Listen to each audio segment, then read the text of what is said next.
C'était fin juin, quand la chaleur a commencé à alourdir mon fardeau. J'étais déjà épuisée par une longue semaine de travail.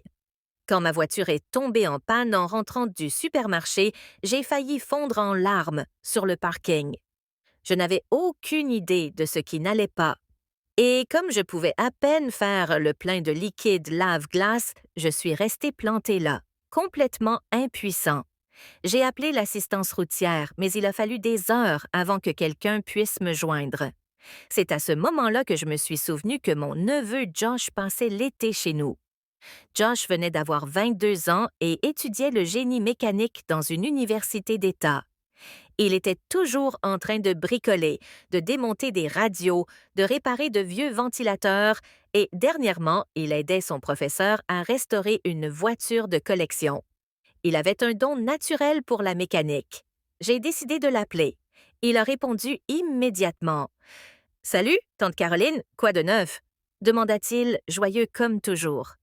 Je lui expliquai la situation, à moitié gêné de demander, mais sans hésitation, Josh proposa de venir me trouver. Lorsqu'il arriva vêtu d'un t-shirt taché de graisse et d'une casquette de baseball, tourné en arrière, je ne pus m'empêcher de rire légèrement. On aurait dit qu'il sortait tout droit d'un garage. « Voyons ce qu'on fait, » dit-il en ouvrant le capot. Je reculai et l'observai, éprouvant une étrange admiration pour son assurance. Après une vingtaine de minutes à bidouiller et à murmurer, il referma le capot et sourit. « Essaye maintenant, » dit-il. Je suis entré et j'ai tourné la clé comme par magie. Le moteur démarra en rugissant. Je n'arrivais pas à y croire. « Josh, qu'as-tu fait? » demanda-t-il, impressionné. Il haussa les épaules modestement, un fil électrique détaché près de la bobine d'allumage. Rien de bien extraordinaire. Rien de bien extraordinaire. J'avais l'impression qu'il venait de m'épargner 100 $ de frais de remorquage et des heures d'attente au soleil. Je l'ai serré très fort dans mes bras et je lui ai promis son repas préféré ce soir-là, mes fameux Faux-Itis. De retour à la maison, Josh m'a aidé à porter les courses. Je n'arrêtais pas de le remercier, mais il a simplement fait signe de la main. Sérieusement, ce n'était rien, a-t-il dit, mais je voyais bien qu'il appréciait ma gratitude.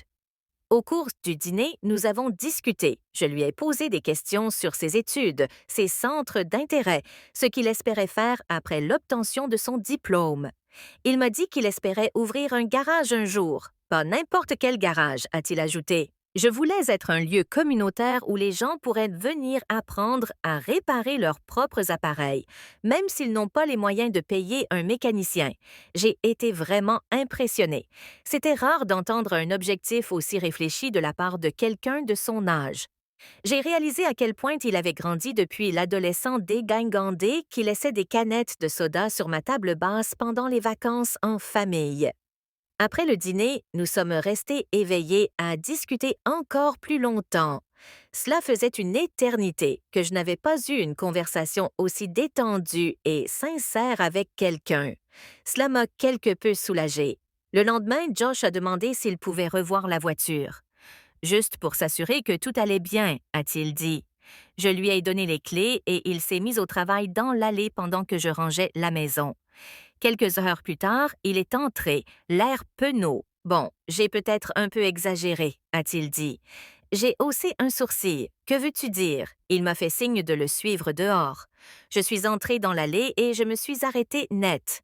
Ma voiture avait l'air différente, plus belle, plus brillante. Il l'avait nettoyée de fond en comble, réparé une petite bosse dont je n'avais même pas parlé et remplacé mes vieux essuie-glaces râpés par des neufs.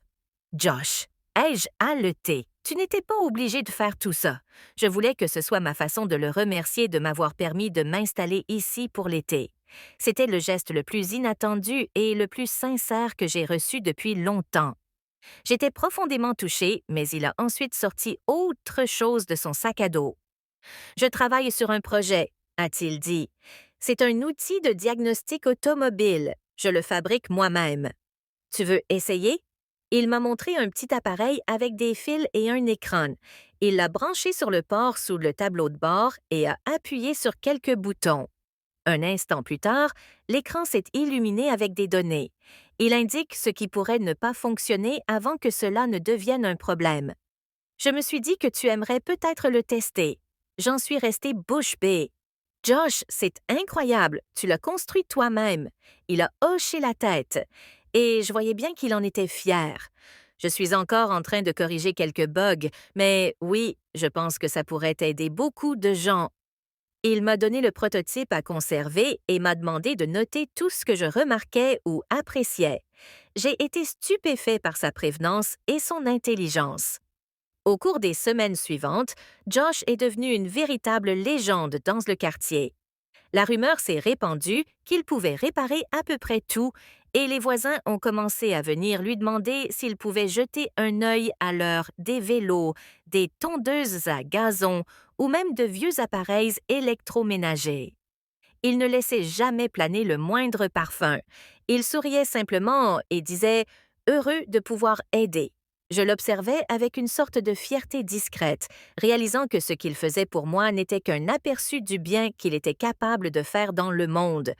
Mais ce qui m'a vraiment bouleversée s'est produit quelques semaines plus tard. Je rentrais du travail et j'ai trouvé Josh assis dans l'allée avec Monsieur Patterson, notre voisin âgé qui habitait 3 maisons plus loin. La vieille Ford de M. Patterson ne fonctionnait plus depuis des années. Je savais qu'il n'avait pas les moyens de la réparer et qu'il prenait le bus partout. Josh avait entièrement restauré le véhicule.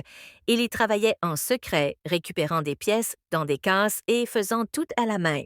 L'expression du visage de M. Patterson lorsque le moteur a enfin démarré est quelque chose que je n'oublierai jamais. Il a fondu en larmes et j'ai serré Josh dans mes bras comme s'il faisait partie de la famille. Ce moment était si authentique, si beau. Il m'est resté en mémoire pendant des jours. Plus tard dans la soirée, je me suis assise avec Josh sur la véranda. « Tu t'es vraiment donné à fond, ai-je dit. » Il a regardé le coucher de soleil et a hoché la tête. J'ai l'impression que si je peux faciliter la vie de quelqu'un, même par de petits gestes, ça en vaut la peine. Je lui ai dit combien j'étais fière de lui et combien j'avais de la chance de l'avoir près de moi. Il a souri un peu timidement et m'a dit « Tu as toujours cru en moi, même quand j'étais le petit garçon qui a cassé ton aspirateur en essayant de le réparer. » Nous avons ri tous les deux, en nous souvenant de cette histoire. Cet été, Josh n'a pas seulement réparé ma voiture. Il m'a rappelé à quel point il est puissant de donner sans rien attendre en retour. Comment les petits gestes bienveillants peuvent avoir des répercussions inattendues. Sa présence dans ma vie cet été-là a changé quelque chose en moi. J'ai commencé à donner plus. Je prêtais attention aux gens qui m'entouraient, je proposais mon aide quand je le pouvais, même si c'était juste pour prêter une oreille attentive ou préparer des biscuits pour un voisin. Quand Josh a finalement fait ses bagages pour retourner à l'université, la maison semblait étrangement vide, mais il a laissé derrière lui bien plus que des outils et des pièces détachées. Il a laissé derrière lui une source d'inspiration, et je savais au fond de moi que, quelle que soit la voie qu'il choisirait, il laisserait la même trace partout où il irait. Je conduis toujours la même voiture et elle roule mieux que jamais. Chaque fois que je tourne la clé et que j'entends le moteur vrombir, je pense à Josh et à cet été-là, et cela me fait toujours sourire.